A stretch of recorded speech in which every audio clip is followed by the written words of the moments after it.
What's good, people? Agent Jules reporting for duty. Well, I believe now it's time to switch some gears a little bit, go away from Steven Universe and start talking Bojack Horseman. Because, as we all know, the show has finally ended after 6 seasons. And I think that's a thing to be congratulated upon. You know, not many shows get to see their full fruition. And especially a show as good as Bojack Horseman. I mean, think about all the shows that were amazing that never got to see a good end. So I'm glad we got to see Bojack end. Now, full disclosure, I haven't seen the second half of the 6th season yet as of recording this video, but I figure, you know, I'm putting this out right now. It's by the time this video lands, you know, the second half of the 6th season isn't going to be out for too terribly long, so it gives both me and, of course, the people watching this video a little bit of time to catch up before, you know, diving into spoilers, because this video is going to be a retrospective and, of course, a speed paint of my favorite character in the series, and that being Princess Carolyn. McGee! Are you still looking for a star for your transgender Teddy Roosevelt Planes, Trains, and Automobiles reboot? Plans, Trans, a Man, a Canal, Panama? Because someone just became available. So without further ado, let us sit down and get out our movie popcorn and, of course, smash that like button for the YouTube algorithm and bend the knee to the tech oligarchs that will forever rule our pathetic lives, and let's jump into it. Bojack is a really incredible show overall. And here I go, once again, breaking out that line of I haven't seen anything like it before or since. And I think the reason that I say this for this particular show is because it's uniquely dark in a way I haven't really seen other adult animated TV shows go. Now, there are plenty of adult animated TV shows that get kind of, you know, heavy. You know, a good example would be stuff like, was it Venture Brothers and Rick and Morty and whatnot. But this one does so in such a touching and unique way, and I really like it. And I think what makes it so special is that it really delves into the psychology of the morally ambiguous. It's kind of funny because sometimes the show gets a little like preachy and up its own ass with its, you know, morality lessons and whatnot, but it's almost appropriate for a show like this because that's Hollywood. Hollywood is very much, you know, very high and mighty and hoity-toity and like, oh, you know, we know what's better. And yet they, of course, commit their own crimes behind closed doors. So in a way, it's kind of it's very meta show. So I sometimes wonder if they are even aware that they made that kind of a meta reference in their attempts to be preachy at times. And so within that show, of course, I love Princess Carolyn. And why do I love Princess Carolyn so much? Because I feel like she is, behind Bojack, the best microcosm of the show's lesson and, of course, Hollywood as an industry in general. She is a very mercenary type character, someone who's willing to do whatever it takes to get the job done, but at the same time you can see that she has a moral center that sometimes questions the actions she has taken to you know, get those ends. So let's start off with a little bit of design. Now, the design for the show I've always admired because it's a really clever take on the whole anthropomorphic animal show.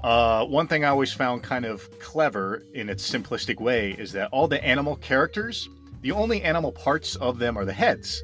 You'll notice that a lot of the characters, like Bojack is a great example. Bojack does not have hooves. He has human hands and human feet. And that one owl girl he was dating that one time, the one who was in a coma, she has human hands and human feet despite being an owl.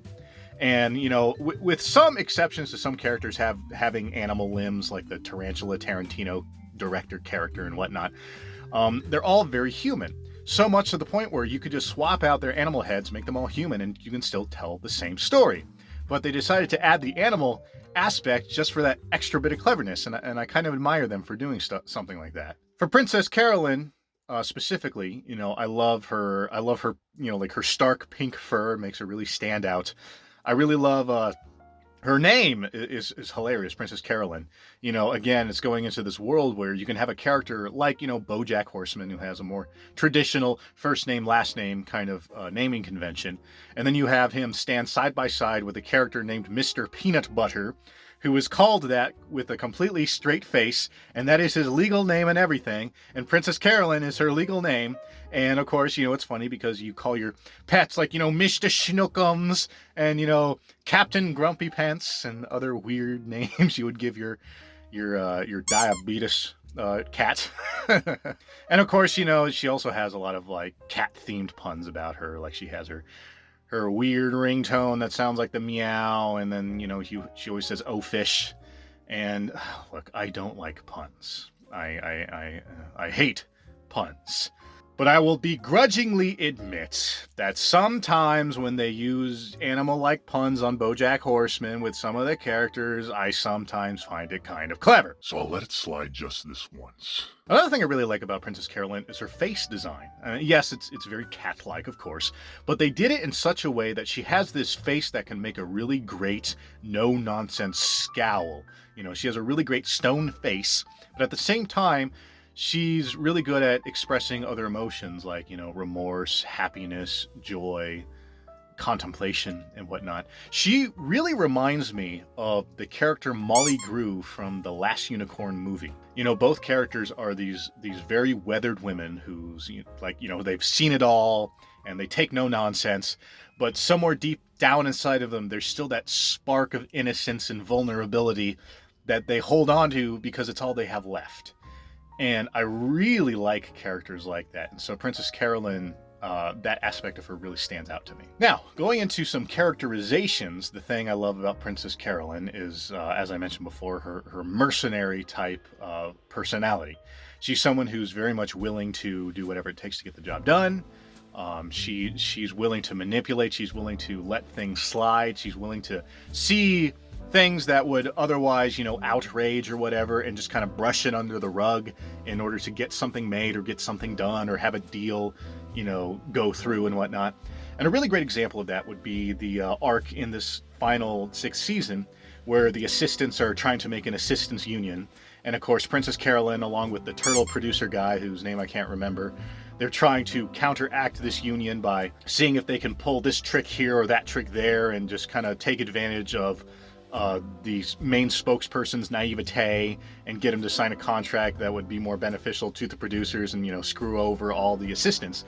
And all the way up to the end of it, Princess Carolyn is just going along with it like, oh yeah, we're gonna do this, we're gonna come out on top. But she does have a change of heart, even going as far as to call up her old hipster assistant, the one who was like really wise and really has his head on his shoulders, to get him to lead the assistants union. And he's very brass tacks, he's very professional, he knows his way, and he's able to get a good contract signed. So, Princess Carolyn, yes, she is mercenary, but again, she has that spark inside of her, that spark of innocence and vulnerability, that's enough of a moral compass that she not only stops herself from going through with the evil things, but actively sabotages it so she can at least help out the other side. And I kind of really like that about her. The thing I like probably the most about Princess Carolyn, and of course this goes along with a lot of the other characters, is that no one is sacred. No one is truly good. At least none of the major characters. They all have some kind of red in their ledger. And what I really like about that whole mercenary, do whatever has to be done kind of aspect about Princess Carolyn is that it reflects something that exists in Hollywood. And I am aware of it because I work in Hollywood. Now, I don't have like a fancy job or anything. I'm not a producer.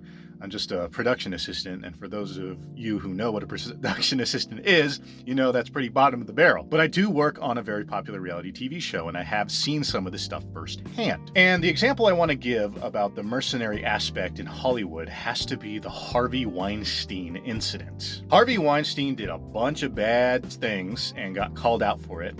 And I'm not going to say what he did because you all know what he did. And I can't say the bad words on YouTube because I'll get shadow banned for it. But anyway, what he did is he sparked this whole movement.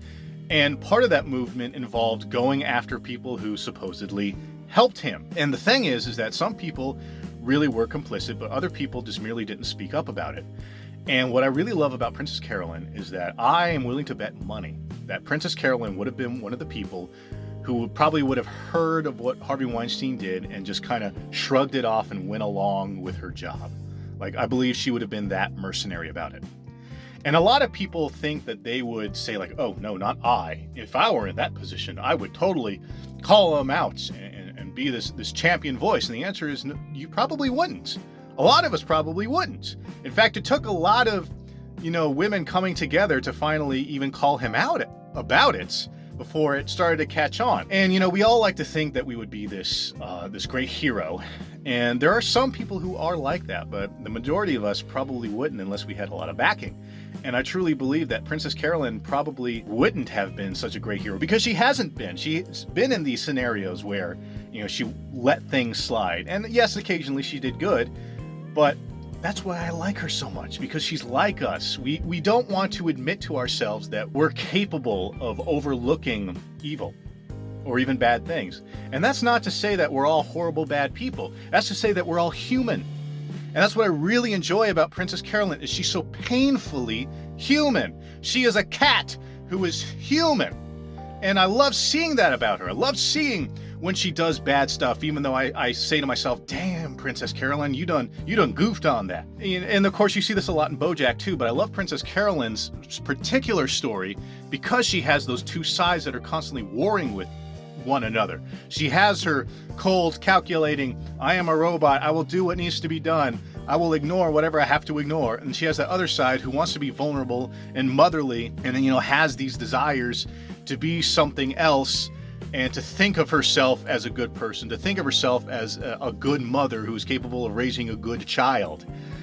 And she has so much that she has done wrong in her life, as we all do. All of us have something that we're not proud of in our lives somewhere, whether it's a deed that we committed or something that we overlooked, or, that we were too afraid to act upon when we saw something for one reason or another. And Princess Carolyn is just this brilliant embodiment of that. And I think that's why I like the show overall, because it's willing to show we're all like this. We have no place to throw stones. Let he who is without sin cast the first stone. And none of us are that way. And I think that's a really touching thing to show on screen. Princess Carolyn is very complicated, and she is very much not a pure good person. But she is a complete person. She is a complete person who is capable of good and evil, just like the rest of us. And that's what I really love about her, and that's what I really love about Bojack Horseman as a show in general. Anyway, I think it's time to wrap up for today. Well, you guys know what to do. If you like what you see and you want to see more, go ahead and slap around those sacred buttons. Hit the like button, subscribe, hit the notification bell. It helps me out, helps the channel out, lets me know what you like to see and all that nonsense. In addition, go ahead and comment below, because I would love to hear what you have to say. If you have any suggestions for future content, or if you would just like to have a chat, or whatever. Also, I encourage you to share this video, because you all know that you have good taste because you're following me, and you should share the fact that you have good taste by, spreading the love and the nonsense that we all engage with all over the interbutts. And speaking of the interbutts, if you wish to follow me elsewhere on the interbutts, I always leave my other social media links in the description box down below as per usual. And with all that said, I thank you for spending this time with me. I hope you all stick around, and until next time, I do seals.